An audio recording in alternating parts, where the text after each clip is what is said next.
لوگوں اپنے رب سے ڈرو کہ کوئی نہیں ہے جس کی ناراضگی سے تمہیں ڈرنا چاہیے مگر اللہ کی۔ وہ اگر ناراض ہے تو پھر پوری کائنات اور اس میں موجود مخلوق مل کر بھی تمہیں کوئی فائدہ نہیں پہنچا سکتی، کبھی نہیں۔ دنیا کا نقصان صرف سوچ لینے سے ہی جان سی نکل جاتی ہے۔ دین سارا کا سارا ہاتھ سے نکل گیا، فکر کا ایک لمحہ بھی تجھے چھو کر نہیں گزرا۔ جس محبت کے لیے دل کو بنایا گیا ہے وہ صرف خالق کی محبت ہے، تجھے پیدا کرنے والے کی محبت۔ دل کو یہ محبت دے دو، وہ خوش رہے گا، تمہیں دعائیں دے گا۔ تھوڑی محبت، مگر شرط یہ ہے کہ صحیح ذات سے ہو، پھر یہ تھوڑی سی محبت اپنے ساتھ اور محبت لے آتی ہے اور یہ سلسلہ ہمیشہ جاری رہتا ہے۔ انسان کا دل اس محبت کو سمیٹنے کے لیے بڑا ہوتا چلا جاتا ہے۔ ایسے ہی لوگوں کو ظرف والا کہتے ہیں، بڑا دل رکھنے والا کہتے ہیں۔ تو کرنا کیا ہے؟ اس ذات سے محبت شروع کرنی ہے جس سے ہمیں محبت کرنی چاہیے۔ اللہ کی رحمت پر یقین ہونا چاہیے۔ ہماری غلطی یہ ہے کہ ہمیں اپنے گناہوں کے وبال پر، اپنی بد نصیبی پر زیادہ یقین ہے۔ نفرت کے قابل چیز گناہ ہے، گناہ گار نہیں۔ گناہ گار تو توجہ کے قابل ہے، ہمدردی اور شفقت کے قابل، فکر کے قابل۔ روح جب ہم پر حاوی ہو جاتی ہے تو دین قائم ہو جاتا ہے۔ جب بندے کی سوچ اور عمل اللہ سے جڑ جاتے ہیں تو یہی اس بات کی نشانی ہے کہ روح نفس پر حاوی ہو گئی ہے، بندہ خوش نصیب ہو گیا ہے۔ نفس کو جن چیزوں کی عادت ڈال دی ہے اب وہ وہی تو کرے گا، پھر برا کیوں لگتا ہے؟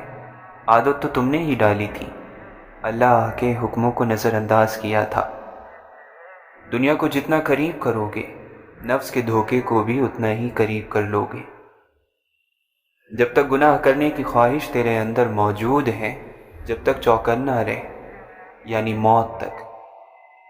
جب تک خدا کو تو پہچانتا نہیں تب تک تیرا ہر عمل تیری اپنی انا ہے، نفس پرستی ہے۔ اے ایمان والو، نقصان میں ہی ترقی چھپی ہوئی ہے۔ جو نقصان میں چھپی ترقی ڈھونڈ لے وہی کمال کو پہنچتا ہے۔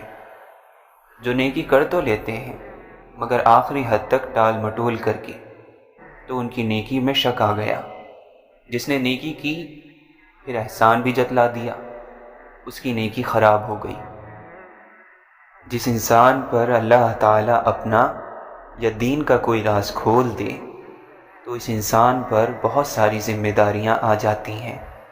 ان میں سے ایک ذمہ داری راز کو راز رکھنا بھی ہے۔ اصل میں حقیقت یہ ہے کہ آپ کی آدھی زندگی دوسروں کی توجہ کے مطابق گزر رہی ہے۔ اللہ کے ساتھ جو تعلق ہے وہ اپنے نفس کی پہچان کا بھی ہے اور اپنی روح کی پہچان کا بھی اور نور کی پہچان کا بھی۔ جس نے دوسرے کے عمل کو اپنی پریشانی بنا لیا وہ شخص کبھی کامیاب نہیں ہوتا۔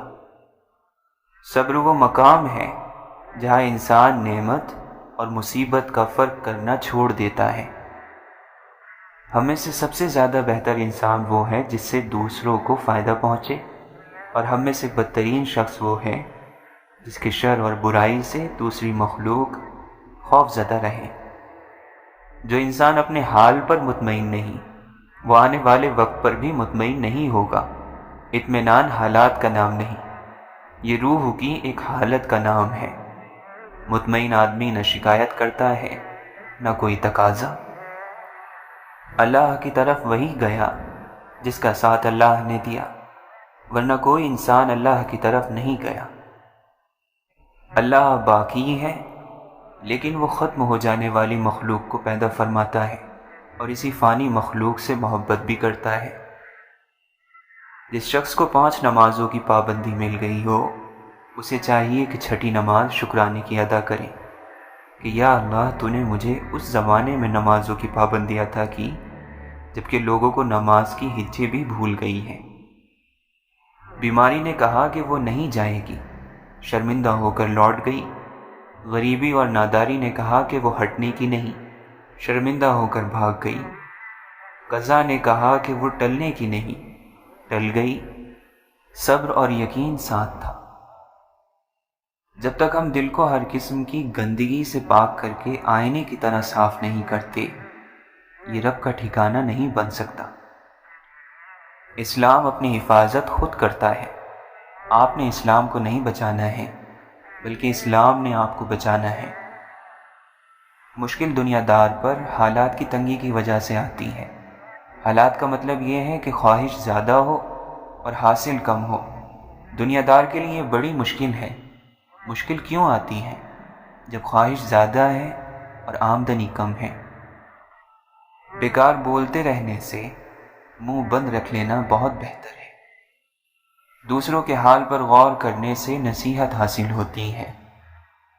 زیادہ ہوشیاری دراصل بدگمانی ہے۔ مومن حالات کے مطابق موم کی طرح نرم اور فولاد کی طرح سخت ہوتا ہے۔ اے اللہ، جو تو چاہتا ہے کرتا ہے اور جیسے چاہتا ہے کرواتا ہے۔ کسی کو بھی دم مارنے کی جرت نہیں، سارا حکم تیرا ہی ہے۔ میٹھی بات کرنا اور میٹھا بول علم ہے، چاہے انگوٹھا چھاپ بولے۔ کڑوا بول اور تکلیف دہ بات جہالت ہے، چاہے کوئی عالم ہی کیوں نہ بولے۔ مغفرت کی امید سے بڑھ کر گناہ کا احساس رکھنا اللہ تعالیٰ کی توہین ہے۔ جب کوئی آسرا اتنا بڑا ہو جائے کہ اس کے سوا گزر نہ ہو تو وہ دوسرا خدا بن جاتا ہے۔ اگر آپ کی پہلی ترجیح آپ کا پروردگار نہیں تو آپ اس دنیا سے ناکام گزرو گے۔ خدا اپنی یاد میں رہنے والوں سے ہمیشہ بھلائی کا ارادہ رکھتا ہے۔ عقل کا سفر بہت آسان ہوتا ہے، وسوسوں کا اور شک کا سفر بہت دشوار۔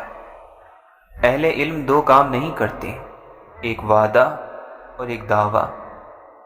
ضرورت پوری ہونے کے بعد خدا کو یاد کرنا شکر کہلاتا ہے۔ ذہن جب کسی خوشامد کا لالچ کرتا ہے تو اپنی عقل کے قتل کا فتویٰ خود لکھ رہا ہوتا ہے۔ تھوڑے علم کی مدد سے بہت سا عمل کرنا چاہیے، اور ضروری ہے کہ علم کے ساتھ عمل بھی ہو۔ لوگ کہتے ہیں ذکر کیا ہے، تسبیح کیا ہے؟ ہمارا ذہن اس چیز کا جواب نہیں نکال سکتا جس چیز کو ہم نے اس میں ڈالا ہی نہیں۔ تسبیح اور ذکر اس دماغ میں اللہ کا ریکارڈ مہیا کرتے ہیں تاکہ مصیبت کے وقت، جلدی کے وقت آپ کو وہاں سے وقت پر جواب مل سکے۔